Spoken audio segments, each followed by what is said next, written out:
नमस्कार मित्रों। तो आइए हमारी आपकी आज फिर मुलाकात होगी। और जैसा कि आप जानते ही हैं, हर वीडियो में यहीं से शुरुआत करता हूं मैं कि जब तक परमात्मा की परमेश्वर की मर्जी है, हमारा आपका एक सिलसिला चलते ही रहेगा।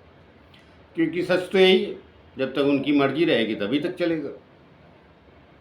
जब उनका इरादा नहीं तब क्या हो गया क्या पता। तो आइए आज बात करूंगा मैं कर्क लग्न और कर्क राशि के बारे में, मई माह 2025 के विषय में। तो ये माह कर्क लग्न और कर्क राशि वालों का कैसा बीतेगा उस पर हम लोग बात करेंगे।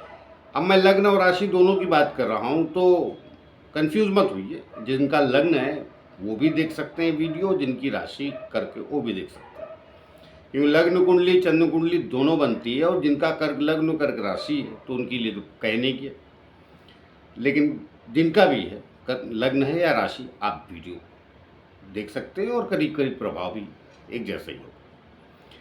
तो कर्क लग्न और कर्क राशि वालों के लिए मई माह क्या करेगा, तो देखिए इस माह जो है सभी के लिए कुछ न कुछ परिवर्तन का योग बना हुआ है।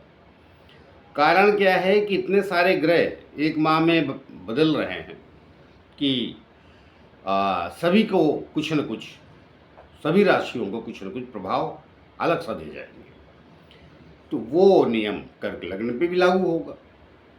तो आइए आगे बढ़ो। उसको पहले एक छोटी सी प्रार्थना और भी करता हूँ कि जिन लोगों हमारे चैनल सब्सक्राइब नहीं किया कृपया कर लीजिए। उससे हमें बल और शक्ति मिलती है जो आप लोगों के द्वारा ही आती है। तो आइए बात करते हैं कर्क लग्न या कर्क राशि, दोनों बात। तो कर्क राशि वालों का ये माह अभी तक तो मई माह जो शुरू होगा तो अच्छा ही रहेगा। कारण क्या है कि सबसे बड़ी बात तो होती है कि देखिए आपका चंद्रमा जो होते हैं हर दूसरे दिन में बदलता है, लग्न का स्वामी। तो चंद्रमा पे क्या चर्चा करें, 30 दिन में चक्कर लगा लेता है पूरे महीने में। तो आपका लग्न का मालिक तो है, तो इसलिए आपके ऊपर तो विशेष प्रभाव डालते ही रहेगा। तो जब जब उस पर कभी राहु शनि की दृष्टि रही या उनके संगत में रहेगा महीने भर, जब जब 30 दिन तो रहेगी नहीं दृष्टि, या उनके घर में जाएगा गोचर में, तो उन दिनों थोड़ा सा आपको मानसिक तनाव या कुछ झंझट परेशानियां आ सकती हैं। बाकी ये माह आपके लिए अच्छा है। और विशेष रूप से अभी 14-15 मई तक तो आपका कर्म स्थान पे सूर्य ही उच्च का बैठा हुआ है।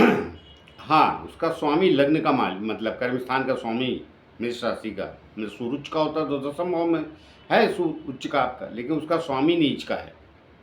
आपके लग्न कर्क राशि में मंगल चल रहा है, तो भी ठीक है, कुछ खराब नहीं है। लेकिन अब जब प्लैनेट नीच का हो जाता है तो थोड़ा सा मनुष्य के कार्यों में बाधा आती है। लेकिन चूंकि सूर्य उच्च का है तो वो चीज़ें निकल अवश्य जाएंगी, सरक जाएंगी, रुकेंगी नहीं। और आपके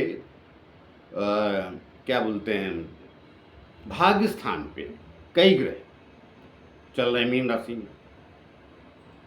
वहीं शुक्र है, बुध है और शनि है, राहु भी है। तो अब भाग्य स्थान में जब इतने ग्रह हो जाते हैं तो कहीं ना कहीं थोड़ा बहुत उठापटक तो भाग्य में रहते ही है। वह शुक्र भी बैठ गया, बुध भी बैठ गया, शनि बैठ गया आगे, और राहु पहले से चल रहा था। तो ये 4 ग्रह, लेकिन एक समय के बाद स्थितियां बदलेंगी। और अभी आपका जो गुरु है वो आपका चल रहा है लाभ स्थान पे वृषभ राशि में 1 साल से, लेकिन वो भी 14 मई को बदल जाएगा। तो 14 मई को बदल के 12वें स्थान पे जाएगा आपके मिथुन राशि में। तो आपके 12वें स्थान पे गुरु को जाना अच्छी बात नहीं। क्या होता है, कई बार मनुष्य को 12वां गुरु थोड़ा सा कुछ ऐसी गलतियां करा देता है जो नहीं करनी चाहिए। विवेक में कभी कभी कमी आ जाती है। तो ये गोचर है, चूंकि इतना प्रभाव नहीं डालता है, लेकिन अगर गुरु की दशा भी चल रही है अंतरदशा में तो प्रभाव पड़ जाएगा। लेकिन गुरु सौम्य ग्रह है तो इतना कठोर प्रभाव नहीं डालता है। तो ये 14 मई को बदलेगा। उसके पहले बुध बदल जाएगा, मीन राशि से मेष में चला जाएगा 7 तारीख को, लेकिन वो आपकी लग्न में बहुत मायने नहीं रखता है, गलत स्थान का स्वामी है, लेकिन वो ठीक है, भाग्य स्थान से दसम भाव में आ जाए तो उस पर इतनी चर्चा नहीं करेंगे। बुध पे बाद में क्या है कि जो मुख्यतः बात ये है कि उसके बाद कौन बदलेगा? राहु। तो राहु ऑलरेडी भी आपके भाग्य स्थान पे है, वो सड़क के 18 मई को चला जाएगा आपके अष्टम कुंभ राशि में। तो आपके लग्न या राशि से देखेंगे तो कुंभ राशि आपके अष्टम स्थान पे आती है वहाँ। तो वहाँ जब राहु चला जाएगा तो शुरुआती जीवन में ऐसा कुछ वो करता नहीं, तो महीना कहीं ना कहीं आराम से निकल जाएगा, क्योंकि वो भी जस्ट आए ही है। लेकिन अष्टम के राहु को थोड़ा सा दुख दर्द बढ़ाने वाला ही कहते हैं।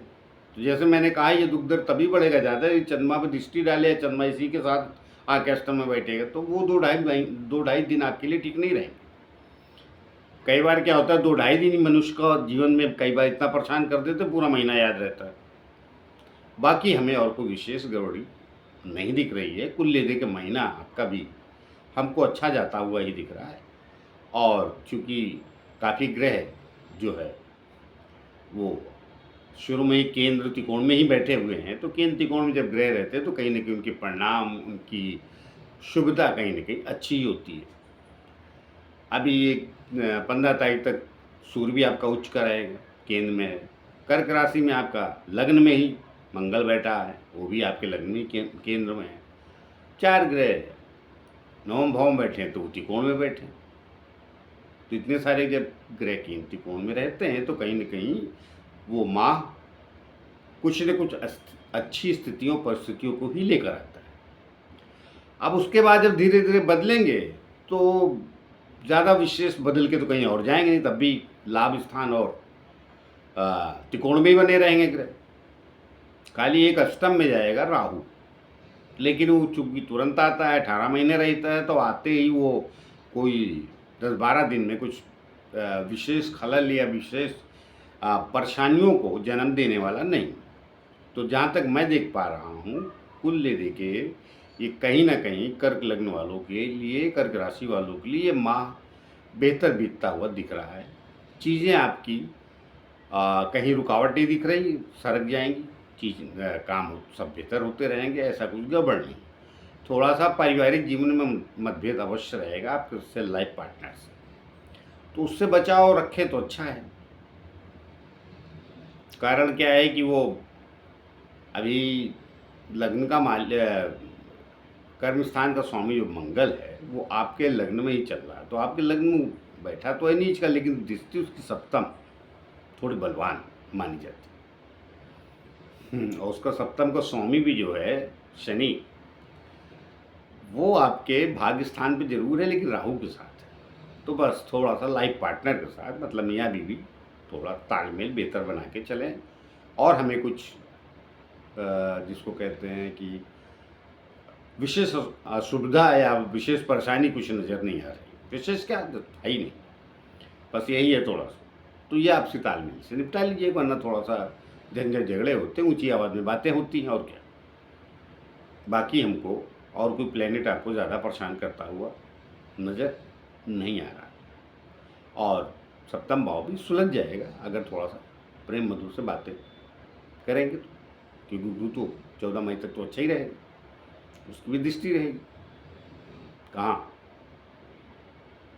सप्तम भाव पे, तो वो संभालेगा। तो अर्थात विवेक बुद्धि से काम लेंगे तो चीज़ें अपने आप बेहतर रहेंगी। अब देखिए, गुस्सा और एक दूसरे को ताना मारना या वाणी खराब होना से ही सब झंझट दुनिया में, संसार में पाई जाती है। इस पे नियंत्रण रखें, पारिवारिक जीवन भी अच्छा रहेगा। तो आइए मिलते हैं किसी और नए विषय को लेकर, तब तक के लिए आज्ञा दीजिए। जाते जाते फिर से प्रार्थना है कि जिन लोगों हमारे चैनल सब्सक्राइब नहीं किया कृपया कर लीजिए, उससे हमें बल और शक्ति मिलती है जो आप लोगों के द्वारा ही है। नमस्कार।